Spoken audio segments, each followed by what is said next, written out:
Hi dear friends and subscribers, welcome to the Cricket Happening Show with your host Ram today, and I'm taking you down to the Wanderers ground at the Bull Ring where Australia and South Africa played out the third day. And well, South Africa, I thought initially they lost 3 wickets for 90 runs, but they recovered through a very good stand between AB de Villiers and Hashim Amla, and they were placed at 229 for 3 at close of play on the third day of this second and final test, which was played at the new Wanderers Stadium here in Johannesburg against Australia. South Africa, well, Hashim Amla was there, not out on 89, short of century, when a storm came in and actually didn't prevented any further play on the third day. So AB de Villiers was not out on 70. So that was the main feature as far as the third day at Johannesburg was concerned. Now, just talking about what really happened there, Graham Smith and Jack Rudolph opened the innings, and Jack Rudolph once again, disappointed. He couldn't really get on. But what was very good for Australia was the rookie pace bowler Patrick Cummins making his debut. He, in fact, generated a lively pace, and he was really very worrisome for all the batsmen. He was bouncing. He was getting the ball to really zip at a very good pace, and it was very difficult. In fact, Graham Smith and Jack Rudolph survived a very torrid session there, but then Jack Rudolph was the first victim to go, caught behind the bowling of Cummins for 24 of 23 balls with 5 fours. He did play some very good shots there. Smith edged a few, and he stayed on along with Hashim Amla. But Graham Smith,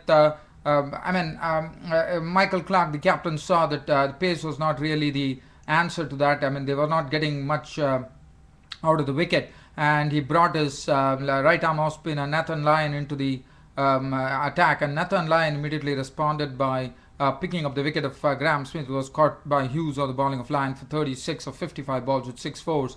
And after that, what happened? Patrick Cummins came in, and Callis and Amla were at the crease. Amla was playing some very good strokes, as he's known for, the grace with which he drives. Jack Scalise was totally at sea today against Patrick Cummins. Patrick Cummins really not only kept him quiet, really worried him with a lot of fender bender deliveries, a lot of strokes which was like coming onto the throat. And one of the balls that he bowled to Jack Scalise was a real fender bender. In fact, it came almost to his throat, and Jack Scalise wanted to just avoid being hit.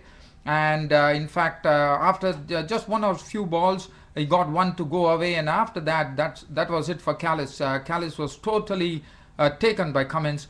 Callis got an edge, and Clarke took the catch in the slips. So that was the psychological factor as far as Australia were concerned, because Cummins really gave a torrid time to Callis and then dismissed him out of his misery for 2. So that was gone, 3 for 90 at that stage, and it looked like Australia was slowly getting in there. And probably, definitely they held the initiative at the score at 90 for 3. But everything was put to rest by this beautiful sign. Even AB de Villiers got a knock on his boot from Cummins. It was a Yorker. Really, as I said, Cummins was generating lively pace. Today he was the most successful bowler. 17 overs, 3 maidens, 46 runs and 2 wickets. He bowled superbly. Mitchell Johnson, on the other hand, was a bit wavered. His bowling figures really tell you the tale. 17 overs, 1 maiden, none for 77. Now, what was good was the de Villiers and Amla stand, which has taken the score from a score of 90 on to 229. So, if you do that, it is almost a 139 run stand, which ensued between Hashim Amla and de Villiers. Well, de Villiers was playing some very good strokes along with Amla. They were able to really force the pace and slowly settle down. They stabilized the innings a bit, and then they were in their own way. They started playing, and there was absolutely no effect on Hashim Amla and AB de Villiers. They continued to play their strokes. Also, it was some tight defense from Hashim Amla and AB de Villiers, and this partnership went on to something which South Africa will be very happy about. It went on to 229 when a storm actually came in and prevented any further play. So at close of play on the third day at the Wanderers in Johannesburg, Hashim Amla was not out on 89 with 13 fours, and AB de Villiers was not out on 70 with 10 fours and 1 6. Yes, one more thing that I would like to tell you, dear fans and subscribers, is that there is some bounce. There is no doubt about that, but what is very important, and Imran Tahir, the South African leg spinner, would be really rubbing his hands in glee, because he would be liking to have the cherry in his hand and bowl at the Australians, because there is some turn available. The ball is turning. So Imran Tahir might be a real key there, according to me. And well, it all because Australia is the ones who's going to be batting last on this wicket. So already there is some the pitch is showing some signs of wear and tear, and in fourth and fifth day, tomorrow it will be South Africa again, and then definitely Australia will be caught on the fifth day. So I think the whatever South Africa runs that they are making, even though right now they are placed at 229 for 3, leading by 199 runs with 7 wickets in hand.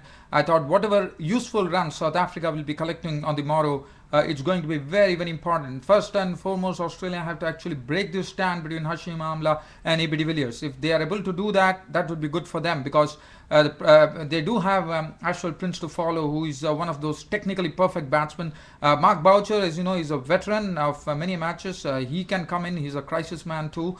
So if everything comes together, so it's going to be a good battle as to see how Australia really shape up after the South African innings, and whether South Africa can muster a lot of runs as they need to be. Let's look at the bowling figures. Mitchell Johnson, I've already spoken about. 2 for 46 for Patrick Cummins. Absolutely lively pace, the best bowler today by any stretch of imagination. Peter Still, 17 overs, 6 maidens, none for 41. Also bowled well, I thought. Nathan Lyon, 11 overs, 3 maidens, 1 for 41. Michael Hussey wheeled 4 overs for 9 runs. Michael Clark, 2 overs, 1 maiden, none for 2. Ricky Ponting bowled 1 over for 8 runs.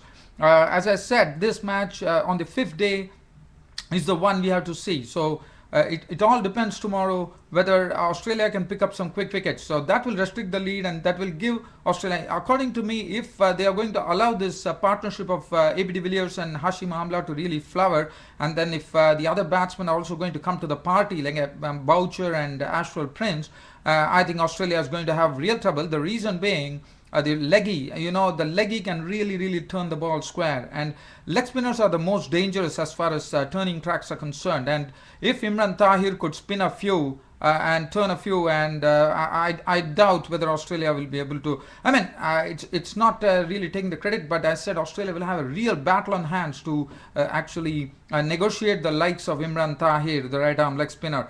Well, on this note, I will have to end my cricket show. Dear fans, friends and subscribers, hope you all enjoyed my cricket show. Thanks for watching Cricket Happenings. Your host Ram will see you tomorrow. Thank you.